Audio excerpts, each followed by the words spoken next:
How to fix lines on iPhone screen.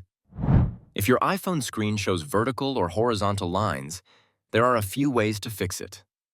Open the Settings app and tap General.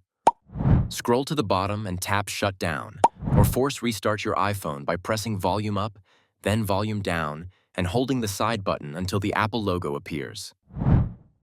Rebooting often fixes display glitches.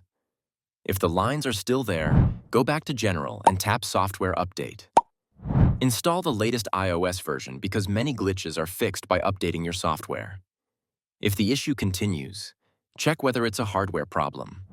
Remove your screen protector, clean the screen with a soft cloth, and press gently on the area with the lines.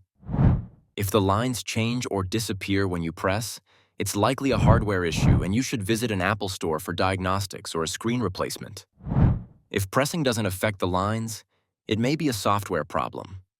Go back to Settings, tap General, scroll down, and select Transfer or Reset iPhone. Tap Erase all content and settings to reset your device.